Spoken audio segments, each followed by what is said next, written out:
కార్యక్రమంలో పాల్గొంటున్న ప్రతి ఒక్కరికి పేరు పేరున ముందుగా అభినందనలు శుభాకాంక్షలు తెలియజేస్తూ భీమా కొరేగావ్ యుద్ధం చారిత్రక దృక్పథం అనే అంశం మీద తెలంగాణ జిల్లాల మహాత్మా జ్యోతిరావు పూలే యువజన సంఘం ఆధ్వర్యంలో ఈ కార్యక్రమాన్ని నిర్వహించడం నిజంగా చాలా సంతోషం. ఇక్కడ ఉన్న వాళ్ళందరూ జనవరి 1 నాడు చాలా హ్యాపీగా సెలబ్రేట్ చేసుకున్నాము అనుకొని ఇలా మీటింగ్ రూపంలో సెలబ్రేట్ చేసుకుంటున్నాం. మిగతా వాళ్ళందరూ ఏదో ఒక వినోదంలో బిజీగా ఉంటే మనం ప్రతి ఏటా జనవరి 1 తారీఖు నాడు ఈ మీటింగ్లోనే ఎంగేజ్ అయి ఉంటాం. ఎందుకు ఈ అంశం మీద చర్చించాలి, దీని గురించి దేశమంతా ఎందుకు మాట్లాడుకుంటున్నది అనే విషయాన్ని ఒకసారి మనం మాట్లాడుకోవాలి. బహుశా ఒక 3-4 ఏళ్ల క్రితం అనుకుంటా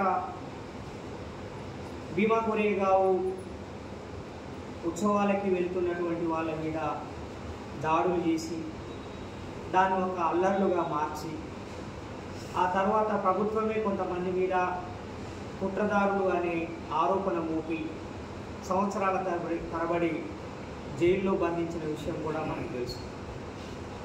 భీమా కొరేగావ్ ఉద్యమాన్ని తెర వెనుక నుండి నక్సలైట్లు నడుపుతున్నారు అనే ఒక అపవాదుని ఆరోపణని ప్రచారం చేయడం ద్వారా పూనాకి 25 కిలోమీటర్ల దూరంలో ఉన్న భీమా కొరేగావ్కి లక్షలాది మందిగా తరలి రాకుండా జనాల్ని అడ్డుకోవడం అనే ఒక ప్లాన్ని ఆనాడున్న ప్రభుత్వం చేసింది. ఏటేటా భీమా కొరేగావ్ గురించి తెలుసుకొని దేశం నలుమూలల నుండి ఆ భీమా కొరేగావ్కు వెళుతున్న వాళ్ళ సంఖ్య పెరుగుతూ ఉన్నది. మనం ఊహించలేము, అంతమంది అక్కడికి వస్తారు.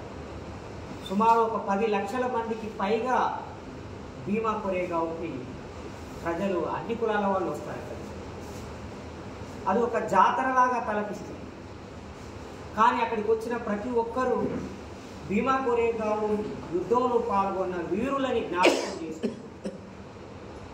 ఆ వీరత్వాన్ని మనం కూడా తిరిగి పొందాలి అని ఆలోచన చేసే విధంగా మాట్లాడడము, అక్కడ సభలు సమావేశాలు జరగడం అనేది మనం చూస్తుంటాం. ఇవాళ ఇంకా సోషల్ మీడియా బాగా డెవలప్ అయింది కాబట్టి యూట్యూబ్లో లైవ్లు చూడొచ్చు, ఫేస్బుక్లో లైవ్లు కూడా చూడొచ్చు. అక్కడ మనం చాలా స్పష్టంగా అక్కడ జరుగుతున్న ఒక వేడుకని చూసి అయ్యో మనం అక్కడికి వెళ్ళలేకపోయామని అనుకుంటాం.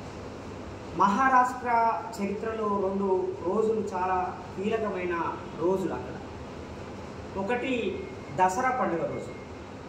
దసరా పండుగ రోజు నాగపూర్లో బాబాసాహెబ్ అంబేద్కర్ బౌద్ధాన్ని తీసుకున్న ఆ చైత్య భూమిలో లక్షలాది మంది అక్కడికి తరలిస్తారు.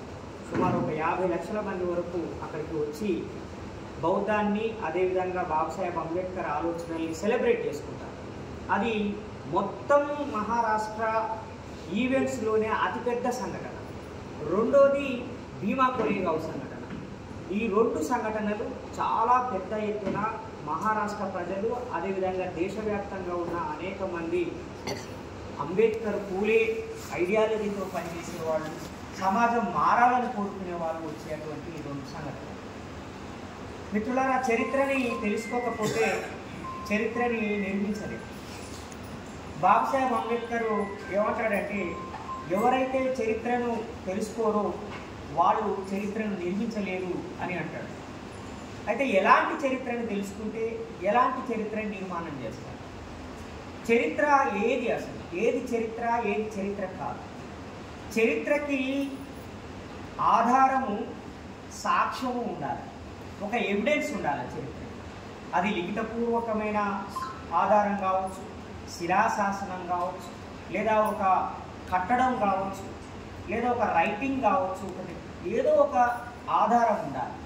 ఆధారం లేకుండా ఇక్కడ ఒక నాగరికత ఉండేది, ఇక్కడ ఒక రాజ్యం ఉండేది, ఇక్కడ ఒక ప్రభువు పరిపాలించేవాడు, ఇక్కడ ప్రజలు చాలా గొప్పగా బతికేవాళ్ళు అని అనుకోవడము అది విశ్వాసము. ఆ విశ్వాసము పౌరాణిక రూపం ధరిస్తే అది పురాణంగా మారిపోయే అవకాశం కూడా ఉన్నది.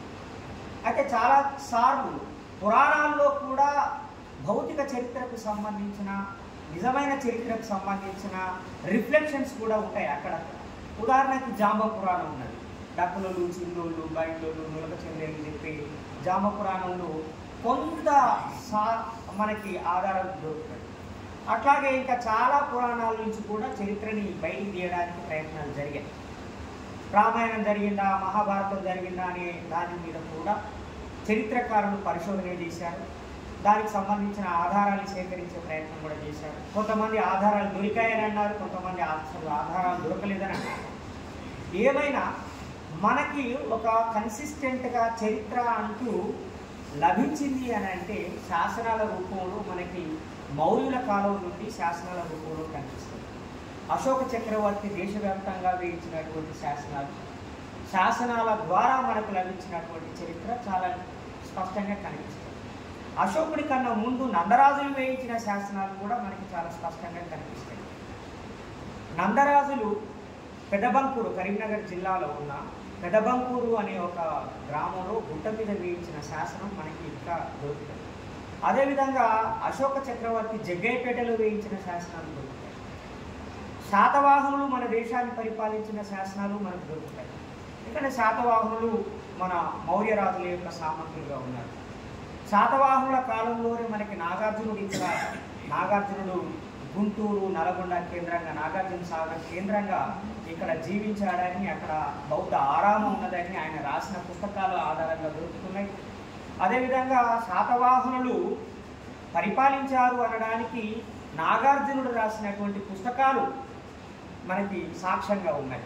సోహుల్ లేఖ, శిష్యల్ లేఖ అనే పుస్తకాల ద్వారా మన దగ్గర ఇక్కడ పరిపాలించారని తెలుస్తుంది.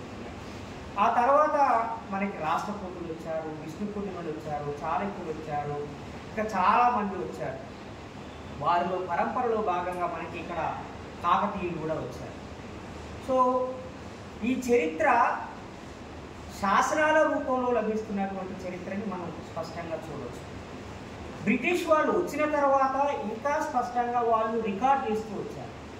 మనకి వాస్కోడి గామా కావచ్చు, కొలంబస్ కావచ్చు, ప్రపంచం మొత్తాన్ని ప్రయాణం చేస్తూ ఇండియాని కనిపెట్టాలని వచ్చిన వాళ్ళు ఉన్నారు.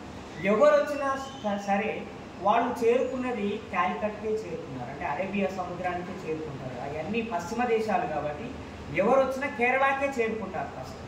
అందుకని ఆ కేరళలో వాళ్ళు వచ్చినప్పుడు వాళ్ళు ఇక్కడ చూసి రాసిన గ్రంథాలు ఉన్నాయి. అదేవిధంగా మనకి మౌర్యులు పరిపాలిస్తున్న కాలంలో వచ్చి చూసినటువంటి వాళ్ళు, అలెగ్జాండర్తో పాటు వచ్చి రికార్డ్ చేసినటువంటి వాళ్ళు కూడా ఉన్నారు. చారిత్రక గ్రంథాలన్నీ కూడా ఉన్నాయి. అయితే బాబాసాహెబ్ అంబేద్కర్ ఏమంటాడంటే 1460 ప్రాంతంలో మనకి విదేశీయులు మన దేశంలోకి రావడం అనేది స్టార్ట్ అయింది. అది పోర్చుగీస్ కంపెనీ, డచ్ కంపెనీ, ఆ తర్వాత ఫ్రెంచ్ కంపెనీ, ఆ తర్వాత లాస్ట్గా వచ్చేది ఈస్ట్ ఇండియా కంపెనీ. ఈ ఈస్ట్ ఇండియా కంపెనీలు ఇలాంటి చిన్న చిన్న కంపెనీలన్నీ మన దేశంలో వ్యాపారం కోసం వచ్చి ఆ తర్వాత చిన్న చిన్న రాజ్యాలకి అప్పులు ఇచ్చి, అప్పులు కట్టకపోతే ఆ రాజ్యాలను స్వాధీనం చేసుకొని ఇక్కడ రాజ్యాలని స్థాపించడం అనేది మొదలైంది. అయితే బాబాసాహెబ్ అంబేద్కర్ ఏమంటారంటే ఆ కంపెనీల మధ్యన జరిగిన యుద్ధంతో పాటు మొదటి పానిపట్టు యుద్ధము 1757లో జరిగిన రెండో పానిపట్టు యుద్ధము, ఆ రెండో పానిపట్టు యుద్ధము 1757 తోటి మొదలైతే, అంటే అప్పుడు ఈస్ట్ ఇండియా కంపెనీ ఒక రాజ్యాన్ని ఇక్కడ స్థాపిస్తే అది పూర్తి స్థాయి రాజ్యంగా అవతరించడానికి 1818 వరకు కాలం పట్టింది. అంటే 1757లో ఈస్ట్ ఇండియా కంపెనీ ఇక్కడ రాజ్యం చిన్న రాజ్యంగా మొదలై 1818 నాటికి చాలా పెద్ద రాజ్యంగా అవతరించింది అని చెప్పి బాబాసాహెబ్ అంబేద్కర్ రాశారు. అయితే ఈ మధ్యలో ఏం జరిగింది అసలు? 1757 నుంచి 1818కి ముందేం జరిగింది? వీటిని కూడా మనం ఆలోచించాల్సిన అవసరం ఉంది.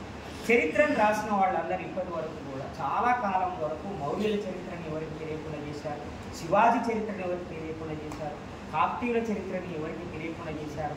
కేవలము బ్రాహ్మణులు లేదా క్షత్రియులకు సంబంధించిన చరిత్రని మాత్రమే తెలియజేసే అవకాశం మనకి ఇచ్చారు. రెండోది, ఎవరు శూద్రులైనా సరే వాళ్ళని క్షత్రియులుగా గుర్తించి క్షత్రియులుగా చరిత్ర చెప్పటం అనేది కూడా మనం చూస్తాం. ఎవరు రాజైనా వాళ్ళని క్షత్రియుల కేటగిరీ కింద వేయడం. మహాత్మా జ్యోతిరావు పూలే ఏమంటాడంటే అసలు ఈ దేశంలో క్షత్రియులు అనేటోడే లేడు అని అంటాడు బాబుసాహెబ్ మహాత్మా జ్యోతిరావు పూలే. ఆర్యులకి అనార్యులకి మధ్యన ఈ దేశంలో యుద్ధం జరిగింది. ఆర్యులు బ్రాహ్మణులు ఈ దేశంలోకి వచ్చారు. మనకి మన చరిత్రకారులు చెప్పినట్టుగా ఆర్య తెగ ఈ దేశంలోకి ఎంటర్ అయ్యేటప్పటికే వాళ్ళలో పూజారి వర్గం ఉన్నది. ఆ ఆర్యులని రక్షించడానికి యుద్ధం చేసే ఒక క్షత్రియ తెగ ఉన్నది. వాళ్ళకి ఆహారాన్ని మిగతా వాటిని సప్లై చేయడానికి పోషణ చేయడానికి పోషకులుగా వైశ్య వర్గం అనేది ఉన్నది. ఇండియాలోకి రావడానికన్నా ముందే వాళ్ళ దగ్గర 3 వర్ణాలు ఉన్నాయి. ఇండియాకు వచ్చిన తర్వాత ఓడిపోయిన వాళ్ళని శూద్రవర్ణంగా మార్చి 4వ వర్ణాన్ని తయారు చేసేది అనేది ఒక చరిత్రకారుల అభిప్రాయం. అది నిజమా అబద్ధం అనే సంగతి పక్కన పెట్టారు. మహాత్మా జ్యోతిరావు పూలే ఏమంటాడంటే అసలు వచ్చిన వాళ్ళందరూ ఆర్యులు, వాళ్ళందరూ బ్రాహ్మణులు, వాళ్ళలో క్షత్రియులు అనే వాళ్ళు ఎవరూ లేరు. నిజంగా క్షత్రియులు ఎవరు ఉన్నారు అని అంటే అది ఈ దేశం మూలవాసులే అని అంటాడు మహాత్మా జ్యోతిరావు పూలే. క్షేత్రము నుండి వచ్చినది క్షత్రియము, క్షాత్రము అనేది కాదు, క్షేత్రము నుండి వచ్చినది. క్షేత్రం అంటే ఏమిటి? వ్యవసాయ క్షేత్రము.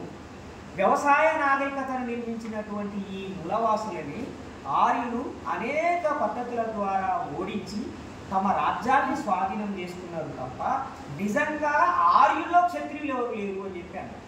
బాబాసాహెబ్ అంబేద్కర్ దానికి కొనసాగింపుగా ఎవరంటే నందుల నుంచి మొదలుకుంటే మనకి మొన్న పరిపాలించిన రెడ్డి రాజుల వరకు పాలకులందరూ శూద్రులే, క్షత్రియులు ఎవరు లేరు అన్నారు. ఒక శుంగ డైనాసిటీ తప్ప, శుంగ రాజ్యము తప్ప మిగతా అన్ని రాజ్యాలు శూద్ర రాజ్యాలే. గుప్త రాజ్యము కూడా అది శూద్ర రాజ్యమా, నిజంగానే అది వైశ్యులు నిర్మించిన రాజ్యమా అనే ఒక అనుమానం ఉన్నది. గుప్త సామ్రాజ్యాన్ని మేజర్గా అందరూ అంగీకరించిన మేరకైతే అది వైశ్యులు నిర్మించినటువంటి సామ్రాజ్యం అని చెప్పి అనుకుంటారు. అది కూడా నిజమే అయి ఉండొచ్చు. ఎందుకంటే వైశ్యులు కూడా ఒకప్పుడు యుద్ధాలు చేశారు. బ్రాహ్మణులకు వ్యతిరేకంగా, క్షత్రియులను చెప్పుకునే వాళ్ళకు వ్యతిరేకంగా వాళ్ళు వాళ్ళ రాజ్యాలను నిర్మించడానికి ప్రయత్నం చేశారు. కాబట్టి మేజర్గా చూసినప్పుడు 1-2 రాజ్యాలు తప్ప మేజర్గా పెద్ద సామ్రాజ్యాలు స్థాపించిన వాళ్ళందరూ కూడా శూద్రులే. పాండ్యులు క్షత్రియులు కాదు, చోళులు క్షత్రియులు కాదు, చేరులు కూడా కాదు. అంటే సౌత్ ఇండియాని బేస్ చేసుకొని వాస్తవానికి ఆల్మోస్ట్ ఒక 5000 సంవత్సరాల పాటు ఈ ఇండియా సముద్ర తీరాన్ని పరిపాలించిందంతా పాండియన్సే, తమిళనాడు పాండియన్సే. కానీ పాండ్యులు వాళ్ళేమి క్షత్రియులు కాదు, పాండ్యులు వాళ్ళేమి బ్రాహ్మణ్స్ కాదు. కాబట్టి ఈ దేశం మొత్తాన్ని పరిపాలించిన వాళ్ళలో ఎక్కువగా శూద్రులే ఉన్నారు. ఆ శూద్రుల తర్వాత మన దేశంలోకి వచ్చినటువంటి వాళ్ళు తురుష్కులు ఉన్నారు. అంటే టర్కీ నుంచి వచ్చిన వాళ్ళు తురుష్కులు. వాళ్ళ తర్వాత వచ్చినటువంటి వాళ్ళు మొఘలాయిలు, అంటే మొఘల్ ఎంపైర్ అంటారు. ఫస్ట్ తురుష్కులు వచ్చారు, ఆ తర్వాత మొఘల్స్ వచ్చారు. ఈ రకంగా మన దేశంలో అనేక చారిత్రక రాజకీయ కారణాల మూలంగా తురుష్కులు మొఘలాయులు రాజ్యాలు ఏర్పాటు చేయడం అనేది స్టార్ట్ అయింది. పానిపట్టు యుద్ధము బాబర్కి లోడీలకి మధ్యన జరిగింది. మొదటి పానిపట్టు యుద్ధం. బాబర్ ఇక్కడ రాజ్యాన్ని స్థాపించారు. బాబర్ తర్వాత ఆయన కొడుకు అక్బరు, ఔరంగజేబు దాకా పరిపాలన కొనసాగింది. సో 1757లో జరిగినటువంటి ఆ యుద్ధము మొఘల్స్తో జరిగినటువంటి యుద్ధం. ఇదంతా నార్త్లో జరిగినటువంటి పరిణామం. మరి దక్షిణాదిలో ఏం జరుగుతున్నది? మహారాష్ట్ర వింధ్యా పర్వతాల ఈవల దక్షిణాదిలో కూడా ఏం జరుగుతున్నది అనేది మనం గమనిస్తే 17వ సంవత్సరంలో, అంటే 18వ శతాబ్దము ప్రారంభానికి ముందు ఇక్కడ జరుగుతున్నది ఏంటి అని అంటే బీజాపూర్ సుల్తాను రాజ్యంలో సుబేదారుగా ఉన్నటువంటి ఒక వ్యక్తి యొక్క కొడుకు శివాజీ మహారాజ్. ఆయన స్టార్టింగే రాజు కాదు, ఆయన ఒక దుర్గానికి వాళ్ళ నాన్న అధిపతి, రక్షకుడుగా ఉన్నాడు. అక్కడే ఆయన యుద్ధ విద్యలు నేర్చుకున్నాడు. ఆయన బీజాపూర్ సుల్తాన్ల మీద తిరుగుబాటు చేశాడు. బీజాపూర్ సుల్తాన్లతోటి ఘర్షణ పడ్డాడు. బీజాపూర్ సుల్తాన్లతోటి ఘర్షణ పడి ఆయన ఒక రాజ్యాన్ని స్థాపించాడు. బీజాపూర్ ఎంతో దూరం ఉండదు, మన హైదరాబాద్ రాజ్యానికి అది పక్కనే ఉంటుంది. వాస్తవానికి ఒకప్పుడు హైదరాబాద్ రాజ్యంలో అంతర్భాగంగా కూడా ఉన్నది అది. కాబట్టి బీజాపూరు దక్షిణాదికి చాలా సన్నిహితమైనటువంటి దేశం. ఇది నిజంగా దక్షిణాది కిందకే వస్తుంది. ఆ బీజాపూర్ కేంద్రంగా శివాజీ మహారాజు ప్రారంభించినటువంటి ఆ చిన్న రాజ్యము తర్వాత అది పెద్ద రాజ్యంగా విస్తరిస్తుంది. శివాజీ మహారాజు ఒక రాజ్యాన్ని ఏర్పాటు చేసి దానికి రాజుగా పట్టాభిషేకం చేసుకోవాలనుకున్నప్పుడు నువ్వు శూద్రుడివి కాబట్టి నీకు మేము పట్టాభిషేకం చెయ్యము అని బ్రాహ్మణులు తిరస్కరించారు. ఆనాడు నా కొంకణస్థ బ్రాహ్మణులు అంటే మహారాష్ట్రలో ఉన్న ఆ సముద్ర తీర ప్రాంతంలో ఉన్నటువంటి బ్రాహ్మణులని కొంకణ్ బ్రాహ్మణ్స్ అంటారు. ఆ కొంకణస్థ బ్రాహ్మణులు మహారాజు శివాజీకి పట్టాభిషేకం చేయడానికి నిరాకరించారు. ఈ విషయాన్ని బాబాసాహెబ్ అంబేద్కర్ అనిలేషన్ ఆఫ్ క్యాస్ట్లో చాలా వివరంగా రాశాడు. అదేవిధంగా ఊవర్ శూద్రాస్ అనే పుస్తకంలో కూడా చాలా వివరంగా రాశాడు. బాబాసాహెబ్ అంబేద్కర్ చెప్పిన దాని ప్రకారంగా మహారాష్ట్రలో ఉన్న బ్రాహ్మణులు శివాజీ మహారాజుకి పట్టాభిషేకం చేయడానికి నిరాకరిస్తే ఆయన తన మనుషుల్ని కాశీకి పంపి గంగాభట్టు అనే ఒక బ్రాహ్మణుడిని పిలిపించుకొచ్చాడు. 2 సార్లు సంప్రదింపులు జరిపారు. ఈ మహారాష్ట్రలో ఉన్న బ్రాహ్మణులు కాకపోతే అక్కడి నుండి తీసుకొద్దామని వెళ్ళి అడిగినప్పుడు వాళ్ళందరూ నిరాకరించారు. కారణం ఏంటంటే మా ధర్మశాస్త్రాల ప్రకారంగా శూద్రుడికి రాజ్యం చేసే అధికారం లేదు, యుద్ధం చేసే అధికారం లేదు, ఖడ్గం ధరించే అధికారం లేదు. కాబట్టి మా సంప్రదాయాన్ని ఉల్లంఘించి నీలాంటి శూద్రుడికి మేము పట్టాభిషేకం చేయము అని వాళ్ళు తిరస్కరించారు. అప్పుడు మళ్ళొకసారి మనిషిని పంపిస్తే అక్కడ గంగాభట్టు అనే వ్యక్తిని కలిశాడు. ఆ గంగాభట్టు ఒప్పుకున్నాడు. ఎందుకు ఒప్పుకున్నాడు అని అంటే ఆయన అడిగిన కండిషన్స్ని ఆయన యాక్సెప్ట్ చేశారు. వీళ్ళు యాక్సెప్ట్ చేశారు. మీరు బంగారం కావాలన్నా ఇస్తాము, మీకు ఏది కావాలన్నా ఇస్తాము, అదే సమయంలో మీరు ఏ షరతు పెట్టినా మేము ఒప్పుకుంటామంటే గంగాభట్టు ఏం చెప్పారనంటే మీ మంత్రి మండలిలో పూర్తిగా బ్రాహ్మణుడు మాత్రమే మంత్రి మండలిలో ఉండాలి. ఆ కండిషన్కి మీరు ఒప్పుకుంటే నేను ఒప్పుకుంటాను, మీకు పట్టాభిషేకం చేస్తానని అన్నాడు. అదే విషయాన్ని ఆయన గంగాభట్టీయం అనే పుస్తకంలో కూడా రాశారు. ఆ గంగాభట్టీయం పుస్తకం ప్రకారంగా శివాజీ మహారాజు పట్టాభిషేకం చేసే సందర్భంలో పోర్చుగీస్ వాళ్ళు వచ్చారు, డచ్ వాళ్ళు వచ్చారు, ఈస్ట్ ఇండియా కంపెనీ వాళ్ళు వచ్చారు. ఆనాడున్నటువంటి ఇవి కంపెనీ ఆ ప్రతినిధులు వచ్చారు ఆ పట్టాభిషేకానికి. వాళ్ళు అడిగిన ధనంతో పాటు ఆయన పింగళి మోరే పంతుని అష్టప్రధానిగా ప్రకటించాడు. అంటే ఆయన ఏర్పాటు చేసుకున్న 8 మంది మంత్రులకి ఆయన హెడ్ పింగళి మోరే పంతు. ఆయనే పీష్వా బ్రాహ్మణుడు, భట్ బ్రాహ్మణుడు. ఆ రకంగా శివాజీ మహారాజు యొక్క మంత్రిమండలిని పూర్తిగా బ్రాహ్మణులతోటి నింపడానికి పట్టాభిషేకం అనే ఒక అకేషన్ని వాళ్ళు ఉపయోగించుకున్నారు. అన్ని చేసిన తర్వాత కూడా వాళ్ళు పట్టాభిషేకాన్ని సరిగ్గా చేశారనంటే ఎడమకాలి బొటన వేరుతో శివాజీ మహారాజు మొదట తిలకము దిద్ది అవమానించి పట్టాభిషేకం చేశారు. అంత అవమానాన్ని కూడా ఎందుకు శివాజీ మహారాజు భరించాడంటే ఈరోజు ఎవరైనా ఎమ్మెల్యేగా గెలిస్తే అతడు అసెంబ్లీలో ప్రమాణ స్వీకారం చేయకపోతే ఎమ్మెల్యే కానట్టే లెక్క. ప్రమాణ స్వీకారం చేయాల్సింది. అట్లాగే ఒక రాజుగా ప్రకటించుకున్నంత మాత్రాన్ని రాజైపోడు. పట్టాభిషేకం జరగాలి, ఆనాడున్నటువంటి సంప్రదాయం. మరి పట్టాభిషేకం చేసే అధికారం ఎవరికి ఉన్నదని అంటే కేవలం బ్రాహ్మణ వర్గాలకే ఉన్నది పట్టాభిషేకం. ఆ కారణంగా మహారాష్ట్రలో ఉన్న బ్రాహ్మణులు తిరస్కరించారు కాబట్టి ఆయన అనివార్యంగా గంగాభట్టును తీసుకొచ్చి ఆయన అవమానించినా సరే ఆయన పట్టాభిషేకాన్ని చేయించుకోవడం జరిగింది. ఆ తర్వాత ఆయన రాజ్యాన్ని కొనసాగించే క్రమంలో పింగళి మోరే పంతు అనేక కుట్రలు చేశాడు. ఎందుకు చేసిండనంటే ఒక శూద్రుడు పరిపాలించే చోట బ్రాహ్మణుడు నివసించడానికి వీల్లేదని మనుధర్మశాస్త్రం చెబుతున్నది. అందుకని అసలు శివాజీ మహారాజు మీద మొఘల్స్ని ఉసిగొలిపిండే బ్రాహ్మణుడు. ఇది చాలా మందికి తెలియదు. ఈ బ్రాహ్మణులు శివాజీ మహారాజుని చంపమని భాస్కర్ కులకర్ణి అనే ఒక వ్యక్తిని ఔరంగజేబు దగ్గరికి పంపించారు. భాస్కర్ కులకర్ణి యొక్క ఒత్తిడిని తట్టుకోలేక అఫ్జల్ గురు అనే ఒక సైనికుడిని, ఒక సైన్య అధ్యక్షుడిని, ఒక సోల్జర్ని పంపించాడు మన ఔరంగజేబు. ఆ రకంగా అఫ్జల్ ఖాన్ శివాజీ మహారాజుని చంపడానికి వచ్చినప్పుడు అఫ్జల్ ఖాన్ వెంట వచ్చిన వ్యక్తి పేరు ఏం పేరు అది ఎక్కడ చరిత్రలో సరిగ్గా రాయాలి. ఆయనే కృష్ణ భాస్కర్ కులకర్ణి. శివాజీ మహారాజు అఫ్జల్ ఖాను మధ్యన సంప్రదింపులు జరిగి చర్చలు జరుగుతున్నప్పుడు అనూహ్యంగా అఫ్జల్ ఖాన్ శివాజీ మహారాజు మీద దాడి చేస్తే ఆ శివాజీ మహారాజు అఫ్జల్ ఖాన్ తోటి యుద్ధం చేస్తున్నాడు.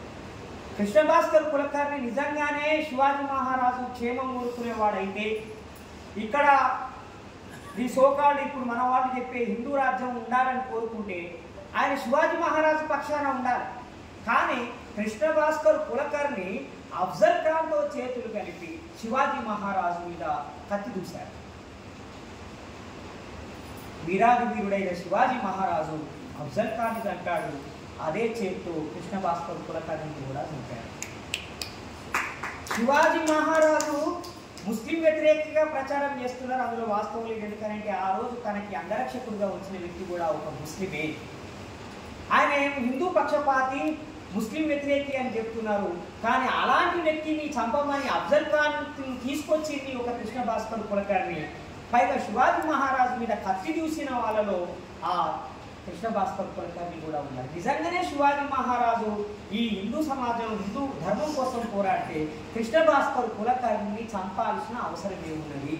కృష్ణ భాస్కర్ కులకర్ణి ఔరంగజేబు దగ్గరికి పోయి శివాజీని ఓడించమని సైన్యాన్ని తీసుకురావాల్సిన అవసరం ఏమున్నది?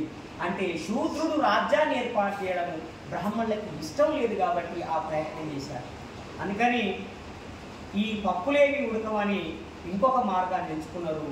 శివాజీ మహారాజుకి పాయిజన్ ఇచ్చి ఆయన ఆహారంలో విషం కలిపి ఆయన చంపడానికి కుట్ర చేశారు. పింగళి మోరేపంతు ఆధ్వర్యంలో ఆయన రక్తం కట్టుకొని చచ్చిపోయాడు. ఆయనకి 2 కొడుకులు, శంభాజీ మహారాజు, అదేవిధంగా రాజారాము చిన్న పెద్ద భార్య కొడుకు, శంభాజీ ఏమో చిన్న భార్య కొడుకు. రాజారాంకి వయసు సరిగా లేకపోయినా ఆయన చిన్నవాడు అయినా సరే తనని ఈ పింగళి మోరేపంతు అధికారంలో కూర్చుండబెట్టి శంభాజీ మహారాజును పక్కకు పెట్టి మొత్తం తానే అంతా నడిపిస్తూ వచ్చాడు. ఆ క్రమంలోనే తాను పేష్వాలుగా ప్రకటించుకోవడం మొదలుపెట్టాడు. అంటే రాజారాము ఆధ్వర్యంలోనే మొదటిసారిగా బాలాజీ విశ్వనాథ్ అని ఒక భట్ బ్రాహ్మణుని పీష్వాగా పెట్టుకోవడం జరిగింది. పీష్వా అంటే ప్రైమ్ మినిస్టర్, ప్రధానమంత్రి అని అర్థం. సో ఆ ప్రధానమంత్రిగా ఉన్నటువంటి వీళ్ళు ఆ చిన్నవాడైన వయసులో చిన్నవాడైన రాజారాముని అలా పెట్టి వీళ్ళే మొత్తం రాజ్యాన్ని అంతా నడిపించడం మొదలుపెట్టారు. ఆయన మీద కూడా విషప్రయోగం చేసి ఆయన చంపేశారు. తర్వాత మరి సంప్రదాయం ప్రకారంగా ఆయన వారసుడు ఎవరు ఉండాలని అంటే శంభాజీ మహారాజుని పెట్టడం జరిగింది. శంభాజీ మహారాజు చాలా రెవల్యూషనరీ. ఆయన అసలు శివాజీ మహారాజే చాలా పెద్ద రెవల్యూషనరీ. శివాజీ మహారాజు సైన్యంలో అన్ని కులాల వాళ్ళు ఉన్నారు. బీసీలు ఉన్నారు, మహర్లు ఉన్నారు, మాంగులు ఉన్నారు, చెమర్లు ఉన్నారు, పాటిల్స్ ఉన్నారు, అన్ని కులాల వాళ్ళు ఉన్నారు. శివాజీ మహారాజుకి కులం అనేది లేదు. ఆయన బ్రాహ్మణుల్ని ఎంత సమానంగా ఆదరించిండో మిగతా వాళ్ళని కూడా అంతే సమానంగా తన సైన్యంలో ఉంచుకున్నాడు. ముస్లింని తన సైన్యంలో పెట్టుకున్నాడు. అవసరమైతే పోర్చుగీస్ సైన్యాన్ని సహకారంగా తీసుకున్నాడు, డచ్ సైన్యాన్ని సహకారంగా. ఆయనకి ఎలాంటి వివక్ష లేదు. అందుకని ఆయన రాజ్యంలో చాలా సుభిక్షంగా బతికి రైతు రాజ్యాన్ని నిర్మాణం చేసిన మొదటి వ్యక్తి శివాజీ మహారాజు. రైతుల కోసము ఆయన తన గోడౌన్లను నిర్మించినటువంటి గోడౌన్ కాన్సెప్ట్ని తీసుకొచ్చింది శివాజీ మహారాజు. అదేవిధంగా రైతులకి కంపెన్సేషన్స్ ఇవ్వడం అనే పద్ధతిని తీసుకొచ్చింది శివాజీ మహారాజు. రైతులు ఏ సమయంలో ఏం పండిస్తే బాగుంటుందో ఎప్పటికప్పుడు సూచనలు ఇచ్చేలా ఒక యంత్రాంగాన్ని తయారు చేసింది అదే మన శివాజీ మహారాజు. శివాజీ మహారాజుకి కులం అనేది లేదు. ప్రతి ఒక్కరూ తన సైన్యంలో భాగంగా ఉన్నారు. అందుకే 1,00,000 మంది సైన్యము ఆయన దగ్గర ఉన్నారు. ఎట్లా సాధ్యమైంది? 1,00,000 మంది క్షత్రియులు ఉంటారా? ఎక్కడైనా 1,00,000 మంది క్షత్రియులు ఉండే అవకాశమే లేదు. 1,00,000 మంది బ్రాహ్మణులు ఉండే అవకాశం లేదు. అన్ని కులాల వాళ్ళు ఉన్నారు కాబట్టి 1,00,000 మంది సైన్యము శివాజీ మహారాజు దగ్గర ఉన్నారు. ఆయనకి ఏ కులం లేదు. కానీ ఈ సనాతన ధర్మాన్ని నమ్మేటువంటి బ్రాహ్మణులకు మాత్రం కులం పట్టింపులు ఎక్కువగా ఉన్నాయి. శివాజీ మూలంగా ఖడ్గధారణ చేయడానికి అర్హత లేని కులాలు ఖడ్గధారణ చేస్తున్నాయి, యుద్ధం చేయడానికి అర్హత లేని కులాలు యుద్ధం చేస్తున్నాయి అనే ఒక బాధ ఈ బ్రాహ్మణ వర్గాలకి బలంగా ఉన్నది. ఇక్కడ మీకు ఒక చిన్న రిఫరెన్స్ ఇస్తా. మనం అందరము సరే బీజేపీ రాజకీయాలతోటి విభేదించినా కూడా వాజ్పేయిని ఎంతో కొంత మేరకు గౌరవిస్తుంది. కారణం ఏంటంటే ఆయన ఒక మంచి కవి, సాత్విక భావం ఉన్నవాడు, మంచి వక్త అని ఒక జనరల్ యాటిట్యూడ్ ఉన్నది. ఆయనతో రాజకీయ విభేదాలు పక్కకు పెట్టారు. కానీ ఆయన ఒక మంచి విషయం చెప్పిండు. ఆయన ఏం చెప్పిండంటే ఈ దేశంలో ఉన్న వర్ణ వ్యవస్థ మూలంగానే ఈ దేశము విదేశీయుల వశమైనది. టిప్పు సుల్తాను ఈస్ట్ ఇండియా కంపెనీతోటి యుద్ధం చేస్తున్నప్పుడు టిప్పు సుల్తాన్కి అండగా నిలబడకుండా ఆ గుట్టల మీద ఎక్కి యుద్ధం జరుగుతూ ఉన్న ఆ దృశ్యాన్ని చూస్తూ ప్రజలందరూ కూర్చున్నారు. అదే ప్రజలు కనుక టిప్పు సుల్తాన్ పక్షాన నిలబడుంటే టిప్పు సుల్తాన్ గెలిచేవాడు, ఈ దేశము బ్రిటిష్ వాళ్ళ వశం అయ్యేది కాదు.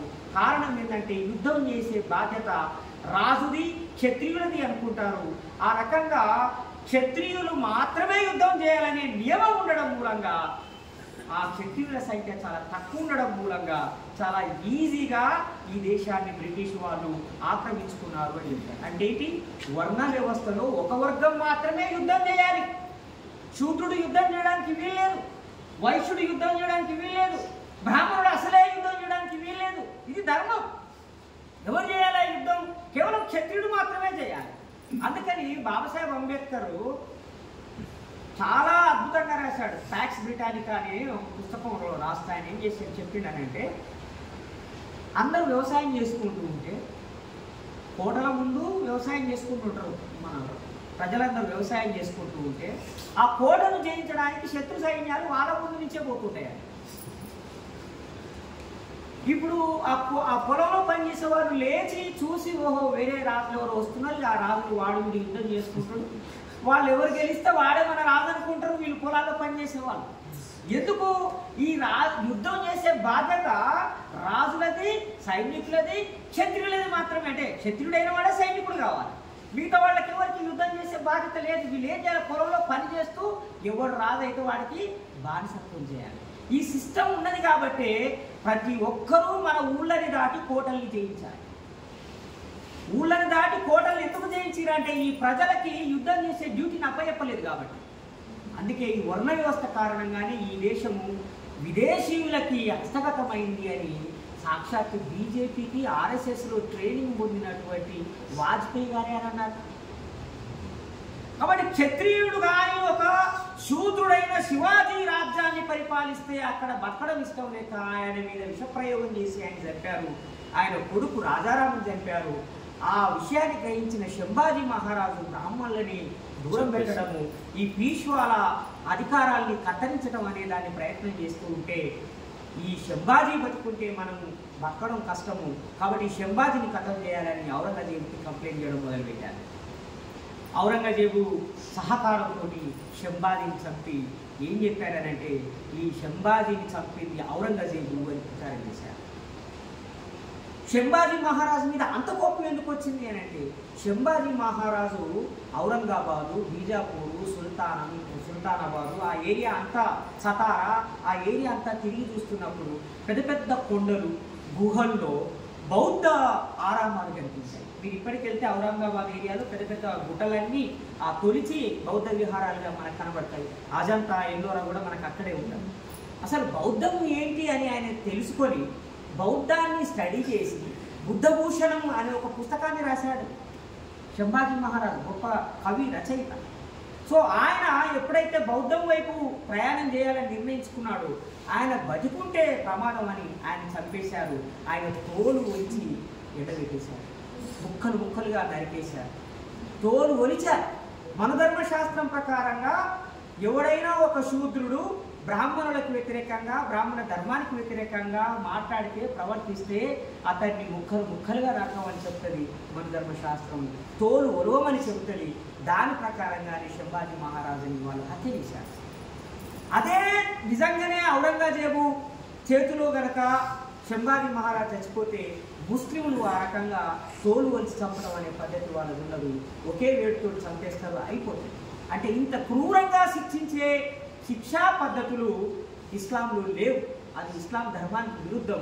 కానీ బ్రాహ్మణ ధర్మంలో, మనధర్మ శాస్త్రంలో చాలా స్పష్టంగా ఉంటుంది. అంటే బ్రాహ్మణులతో పాటు సమానంగా కూర్చుంటే అతని పిల్లలు మూసేయాలి, బ్రాహ్మణులని దూషిస్తే అతనిని నరకాలి, నాలుక పొయ్యాలి, చెవులో సీసం పోయాలి. ఇలాంటి కఠినమైన శిక్షల్ని ప్రిస్క్రైబ్ చేసింది మనధర్మ శాస్త్రము.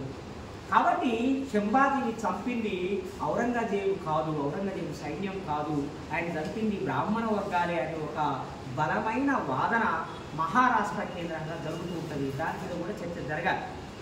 మిత్రులారా, శంభాజీ మహారాజు తర్వాత మళ్ళీ శివాజీ, అంటే ఆయన మనవడు శివాజీ మహారాజు మనవులో గాని వచ్చింది.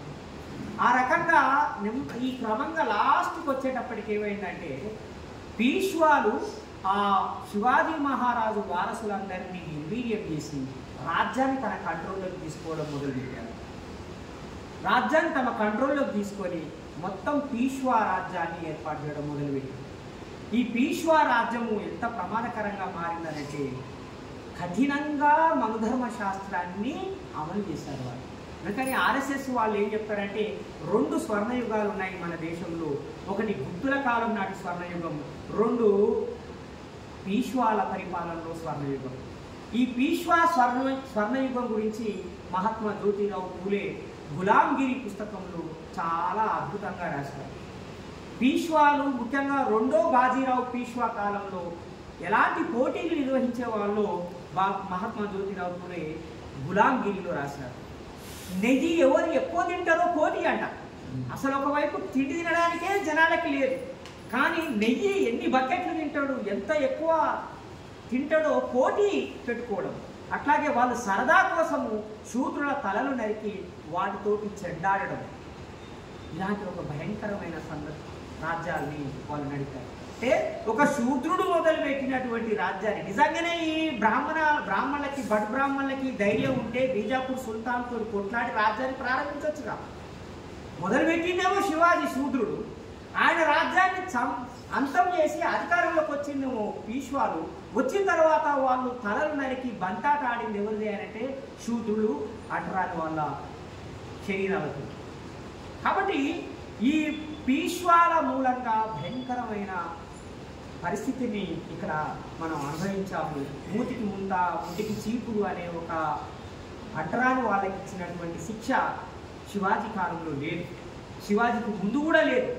శివాజీ తర్వాత పీష్వాల కాలంలో మాత్రమే అది అమల్లోకి వచ్చింది.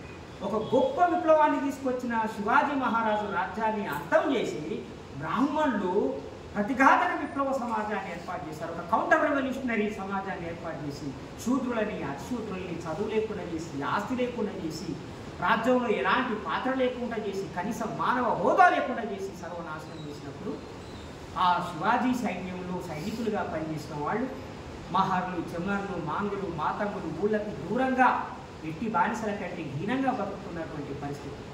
అలా బతుకుతూ ఉన్నప్పుడు ఎవరైనా వచ్చి ఈ పీష్వా రాజ్యాన్ని కూల్చేస్తే బాగుండు అని కోరుకుంటూ ఎదురు చూస్తున్న కాలంలో ఈస్ట్ ఇండియా కంపెనీ వచ్చింది. నిజానికి ఈస్ట్ ఇండియా కంపెనీ పీష్వా రాజ్యము 2 కొద్ది కాలం పాటు వాళ్ళు సయోధ్యతో వెలిగారు. మనకైతే ఎట్లాగైతే ఇక్కడ నిజాం రాజు ఈస్ట్ ఇండియా కంపెనీ వాళ్ళకి డబ్బులు కట్టి, బ్రిటిష్ వాళ్ళకి డబ్బులు కట్టి సంస్థానాధీశుడిగా ఉన్నాడో, అదేవిధంగా పీష్వాలు కూడా ఒక ఒప్పందం చేసుకున్నారు బ్రిటిష్ వాళ్ళతో. నువ్వు మా మీద యుద్ధం చేయొద్దు, నువ్వు చెప్పిన ఏరియాల మీదకి మేము రాము, మేము నీకు అడిగిన కప్పం కడతామని ఒక అగ్రిమెంట్ చేసుకున్నారు. దానికి భిన్నంగా వీళ్ళు కప్పం ఎగ్గొట్టడం ఒకటైతే ఆ గ్వాలియర్ రాజ్యం మీద దాడి చేసి దాన్ని దోచుకోవడం అనే పని కూడా చేశారు. ఈ పీష్వాలు అంటే పూనా కేంద్రంగా పరిపాలిస్తున్న ఈ పీష్వాలని అణిచివేయడానికి ఈస్ట్ ఇండియా కంపెనీ వాళ్ళు అనేక చర్యలు తీసుకున్నారు, మిలిటరీ యాక్షన్స్ తీసుకున్నారు. ఇదంతా ఒకవైపు జరుగుతున్నప్పుడు యాక్చువల్గా 2వ బాజీరావు పీష్వా ఏం చేసిందంటే అసలు మనమే తిరుగుబాటు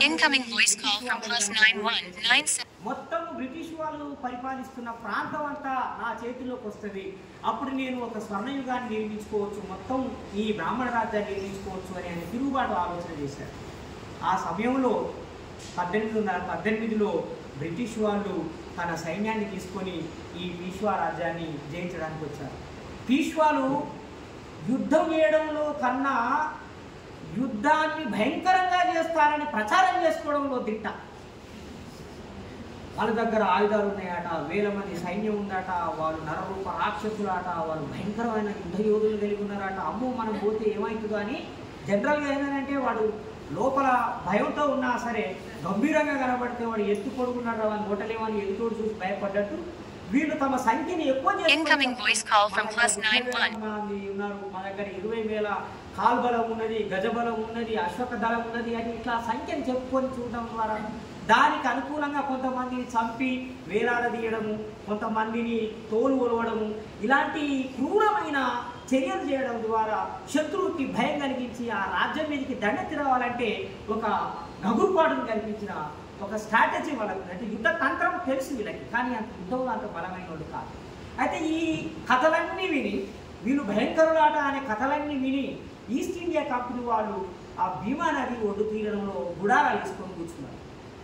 ఆ నది ఒడ్డున గుడారాలు వేసుకొని ఉన్న వాళ్ళని చూసి ఈ చెమార్లు, వీళ్ళందరూ ఊరవతలనే ఉండాలి కదా, చెమార్లు, మాహులు వాళ్ళు పోయి అడిగారు, అయ్యా మీరు ఎందుకు వచ్చేది ఇక్కడికంటే ఈ రాజ్యాన్ని జయించడానికి వచ్చాము, మీకు వెంటనే దయచేసి ఈ రాజ్యాన్ని జయించండి అని. ఎందుకు మీకంత కోపం అంటే, మీ రాజే కదా అంటే, ఆయన మహారాజు ఎందుకంటే మమ్మల్ని మనుషులుగానే గుర్తించట్లేదు, ఆయన తరఫున యుద్ధం చేస్తే మళ్ళీ మా ఊరి శిక్ష మేము వేసుకున్నట్టే, కాబట్టి మీరు ఆయన తొందరగా జయించండి అని అంటే వాళ్ళు ఏమన్నారు, మా దగ్గర 200 సైన్యం మాత్రమే ఉన్నది, కొన్ని గుర్రాలు మాత్రమే ఉన్నాయి, కొన్ని తుపాకులు మాత్రమే ఉన్నాయి, వాళ్ళ దగ్గరనేమో 50,000 లెక్క చెప్తున్నారు, వాళ్ళతోటి మేము ఎట్లా యుద్ధం చేయాలి అని భయపడుతున్నాం, ఆలోచిస్తున్నాం అని అంటే వీళ్ళు ఏమన్నారు, మీరు మాకు ఒక అవకాశం ఇవ్వండి, మీ తరఫున మేము యుద్ధం చేస్తాం, వీరితో పాటు మేము యుద్ధం చేస్తామని అన్నారు. వాళ్ళు ఏమన్నారనంటే, మీకు యుద్ధం చేయాలనే కోరుకుంది కాబట్టి ముందు మీరు యుద్ధంలో ముందుకెళ్ళండి, మా 200 మంది మేము తీసుకురాం, మా 200 మంది యుద్ధంలో పాల్గొన్నారు, 300 మంది మీరే పాల్గొన్నారు, మీరు 304 మీ ఇష్టం, 300 మంది అయితే పాల్గొనండి, వెపన్స్ కూడా ఇవ్వం మేము మీకు, తుపాకులు చాలా విలువైనవి, ఫిరంగులు చాలా విలువైనవి, అవి కోల్పోతే శత్రువులు ఇంకా బలపడతారు, కాబట్టి అవి కూడా ఇవ్వం మేము, మీరు ఎట్లా చేస్తారో మీ ఇష్టం అని అన్నారు.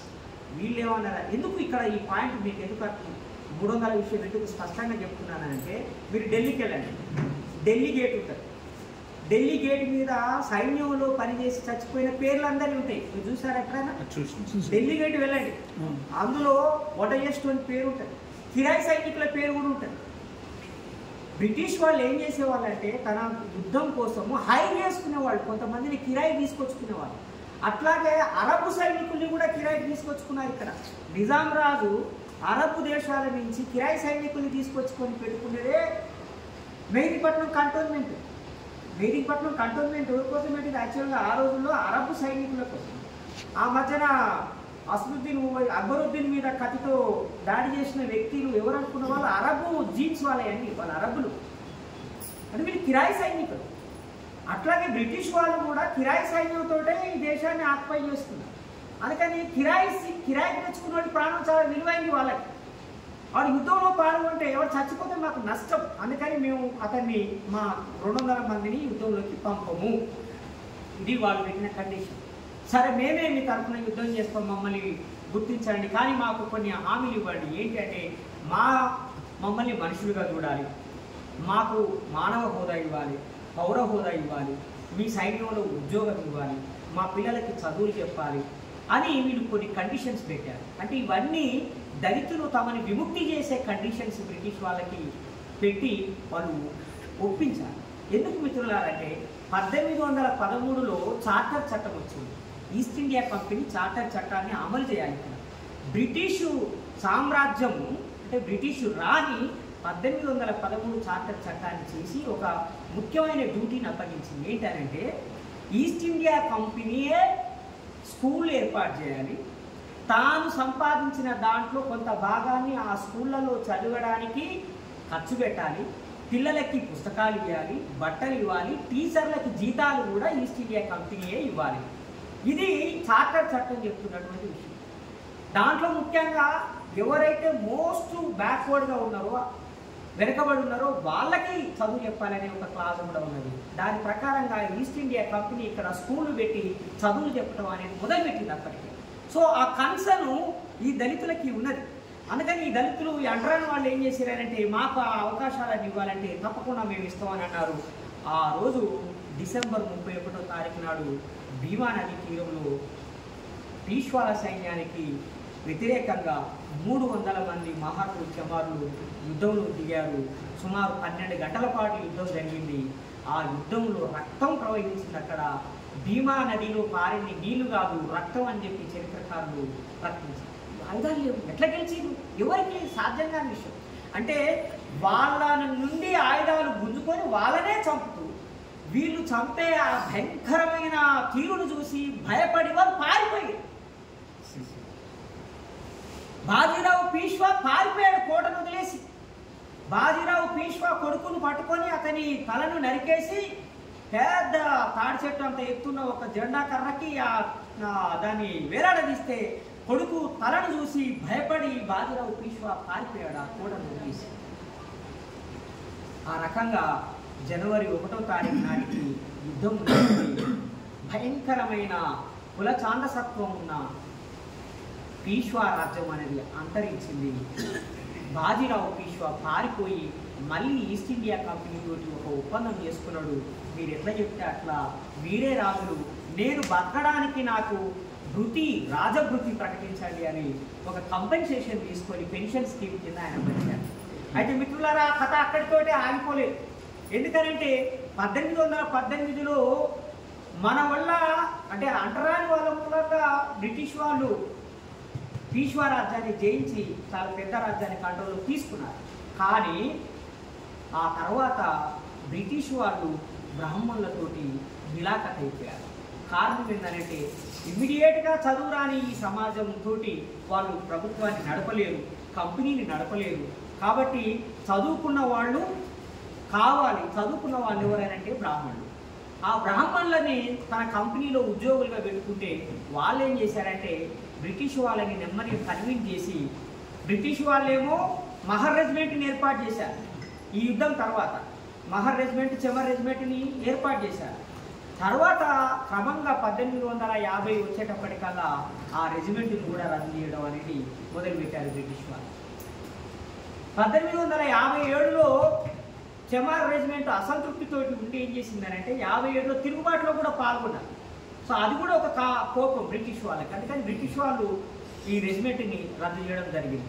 ఇక్కడ ఇంకొక విషయాన్ని కూడా చెప్పాలి. 1857 తిరుగుబాటు ప్రథమ స్వాతంత్ర సంగ్రామం అని అన్నాడు మన సావర్కర్. సావర్కర్ ఏమన్నాడు? ప్రథమ స్వాతంత్ర సంగ్రామం అన్నాడు. ఎవరి స్వతంత్రం కోసం? ఈ దేశ ప్రజలందరి స్వతంత్రం కోసం జరిగిన పోరాటంగా మనం అందరం అనుకుంటాం. కానీ కాదు. ఎందుకు చూడండి, ఈ పీష్వాల వారసులే నానాసాహెబ్ పీష్వా.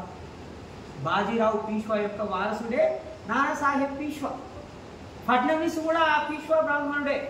మాజీ ముఖ్యమంత్రి, ఇప్పుడు ప్రస్తుత ముఖ్యమంత్రి ఫడ్నవీస్ కూడా ఈ బాజీరావు పీష్వా వారసులే. ఈ కిందికి వచ్చింది డౌన్, ఇప్పటికి కూడా పీష్వా రాజ్యం ఉన్నది అని అర్థం. సో ఆ నానాసాహెబ్ పీష్వా బ్రిటిష్ వాళ్ళకి వ్యతిరేకంగా తిరుగుబాటు చేసినటువంటి ఆ నానాసాహెబ్ పీష్వాల వారసుడే. అదేవిధంగా ఝాన్సీ లక్ష్మీబాయి కూడా పీష్వానే. తాంత్య తోకే పీష్వానే. ఈ విషయం ఎవరికి చెప్పరు మనకి. వీళ్ళు పీష్వా బడ్బ్రాహ్మణులు అనే సంగతి మనకి ఎవరు చెప్పరు. ఈ బ్రాహ్మణులు అదేవిధంగా చివరు బాదుషా జాఫర్ మొఘలాయ్, ఆయన కూడా మొఘల్ సామ్రాజ్యం అంతా అంతరించిపోయి ఆఖరికి ఆయన ఒకరు మిగిలాడు. మొఘలులు ఈ పీష్వాలు ఇద్దరు కలిసి చేసిన తిరుగుబాటే మొదటి స్వతంత్ర సంగ్రామం. మహాత్మా జ్యోతిరావు పూలే ఏమన్నాడంటే ఆ పోరాటంలో పాల్గొనద్దు అని అన్నాడు. ఎందుకంటే మహాత్మా జ్యోతిరావు పూలే 1848లో మొదటిసారిగా పాఠశాలలు ఏర్పాటు చేశాడు. తన ఉద్యమాన్ని ప్రారంభించాడు. అమ్మ సావిత్రిబాయి ఆ ఉద్యమంలో కీలకం ఉంది. కాబట్టి మరి నిజంగా అది మన స్వతంత్రం కోసమే, మన విముక్తి కోసమే అయితే మహాత్మా జ్యోతిరావు పూలే ఆ యుద్ధంలో పాల్గొనాలి కదా, ఆ తిరుగుబాటులో పాల్గొనాలి కదా. పైగా గులాం మీరులో ఆయన ఏం రాసిందంటే ఈ స్వతంత్ర పోరాటం అని జరుగుతున్నది మనకి వ్యతిరేకమైనది, దీంట్లో పాల్గొనకూడదు.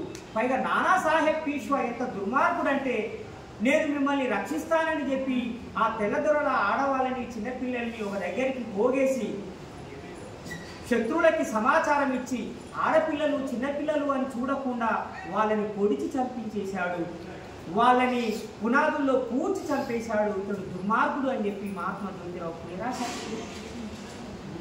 నిజంగానే మహాత్మా జ్యోతిరావు పూలే కనుక అది మన అందరి స్వతంత్రం కోసం జరుగుతున్న పోరాటం అని గుర్తిస్తే, అంగీకరిస్తే ఆయనే ఆ పోరాటంలో పాల్గొనేవాడు, మనల్ని అందరినీ ఆ పోరాటంలో పాల్గొనమని చెప్పేవాడు.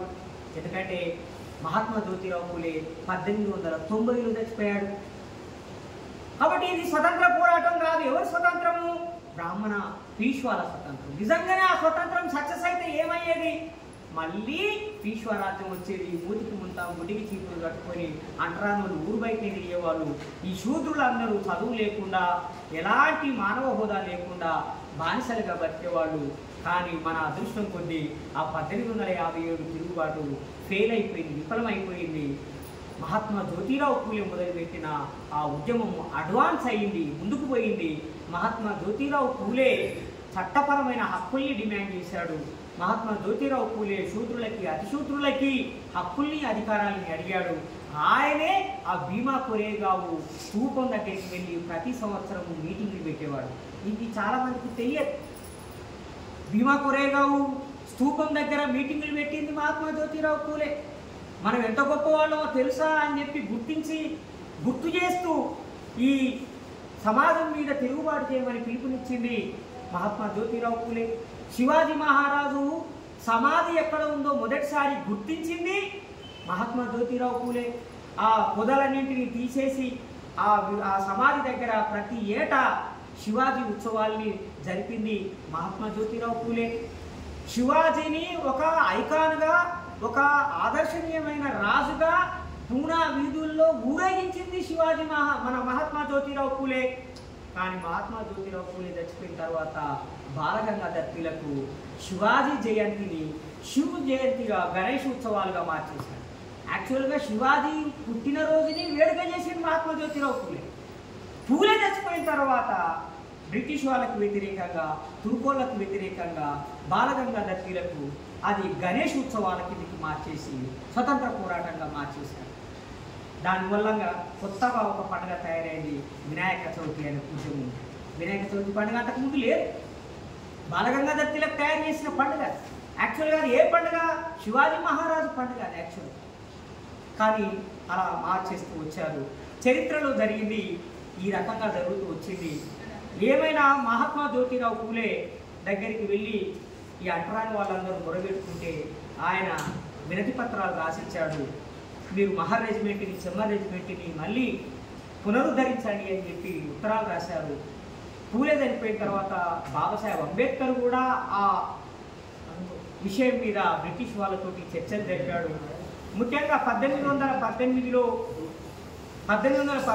జరిగినటువంటి ఆ యుద్ధాన్ని గుర్తు చేస్తూ 1927లో మహచ్చరు పోరాటంలో దాన్ని గుర్తు చేసే ఇంతకుముందు ఎలానే చెప్పినట్టుగా 1927లో మహచ్చరు పోరాటం జరిగినప్పుడు మహచ్చరు దగ్గరికి వేలాది మంది అక్కడికి వెళ్తే అక్కడ ఉన్నటువంటి అగ్రకులాల వాళ్ళు నువ్వు చెరువులోకి మీరు దిగితే చెరువు పొల్యూట్ అవుతుంది, మైలబడుతుందని చెప్పి దాడులు చేసినప్పుడు ఆ దాడులకి భయపడి తలదాచుకోవడానికి ప్రయత్నం చేస్తున్నారు. అదే సమయంలో వాళ్ళు కోర్టులో పిటిషన్ వేసి స్టే ఆర్డర్ తెచ్చుకున్నారు. స్టే ఆర్డర్ తీసుకొని పోలీస్ ఆఫీసర్ వచ్చి ఇక్కడి నుంచి మీరు వెళ్ళిపోవాలని అన్నప్పుడు ప్రజలందరూ తిరుగుబాటు చేయడానికి సిద్ధంగా ఉంటే అప్పుడు అంబేద్కర్ వాళ్ళందరినీ కూర్చుని నచ్చజెప్పాడు. ఈ సమస్య ఇప్పుడు కోర్టు దగ్గరికి పోయింది. కోర్టులో గెలిచి రావడం ఎట్లాగో నాకు తెలుసు, నేను లాయర్ని కాబట్టి నేను కోర్టులో గెలుస్తాను, మీరు నా మీద నమ్మకం ఉంచండి, మీరు పిరికివాళ్ళలాగా ఎన్నికిపోవాల్సిన అవసరం లేదు. ఇక్కడ మనం రాజ్యాలు స్థాపించినటువంటి వాళ్ళము, 1818లో మనము యుద్ధంలో గెలిచినటువంటి వాళ్ళము, అంతటి మహావీరులకి వారసులం అనే విషయాన్ని మీరు గుర్తు చేసుకోండి అని చెప్పి బాబాసాహెబ్ అంబేద్కర్ అక్కడికి వచ్చినటువంటి అంటరాని వాళ్ళకి ఉద్బోధన చేయడం అనేది మనం చూస్తాం. అట్లాగే బ్రిటిష్ వాళ్ళకి మెమరాండమ్స్ ఇచ్చినప్పుడల్లా 1918లో మాంటైన్ చెమ్స్ఫర్డ్ కమిషన్కి ఇచ్చిన మెమరాండంలో అదే మాట చెప్పాడు.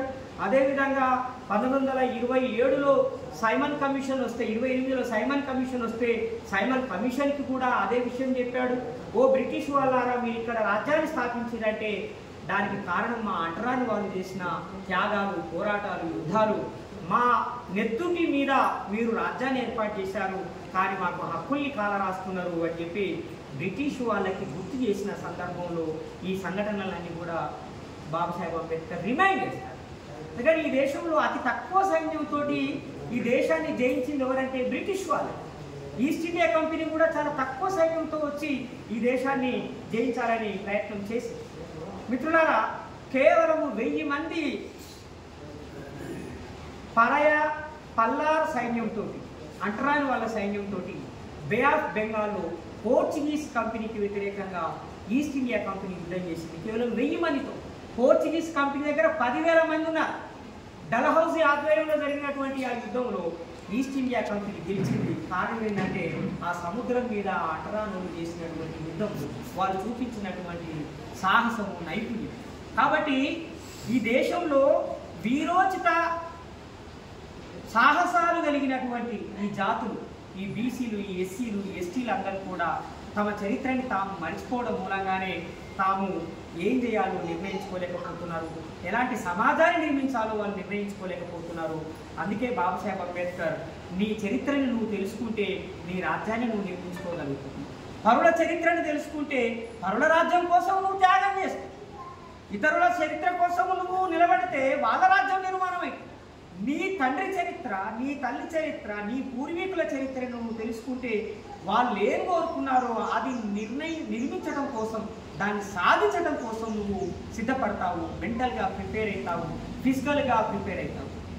అందుకే ఈరోజు మనము దేశవ్యాప్తంగా ఈ 1818 జనవరి 1వ తారీఖు నాటిని శౌర్య దివస్గా, విజయ్ దివస్గా జరుపుకుంటూ ఉంటారు.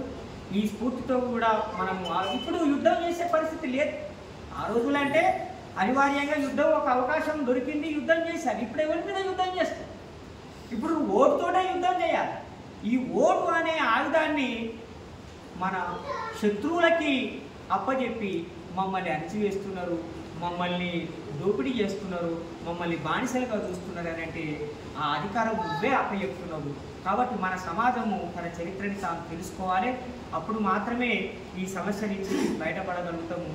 ఈ చారిత్రక దృక్పథం నుంచి, ఇది మహాత్మా జ్యోతిరావు పూలే అంబేద్కర్ దృక్పథం నుంచి చరిత్రను చూస్తే ఈ రకంగా కనిపిస్తుంది. బ్రాహ్మణ వర్గాల నుంచి చూస్తే ఒక రకంగా కనిపిస్తుంది, కమ్యూనిస్టుల నుండి చూస్తే ఇంకొక రకంగా కనిపిస్తుంది. ఒక మాట చెప్పి ముగిస్తా, కమ్యూనిస్టుల నుంచి చూస్తే ఏ రకంగా కనిపిస్తుంది? మార్క్స్ భారతదేశంలో జరుగుతున్న ఈ బ్యూటీని మీద, ఈ తిరుగుబాటు మీద అనేక వ్యాసాలు రాశాడు. అవి మనకి పుస్తకాల్లో దొరుకుతాయి.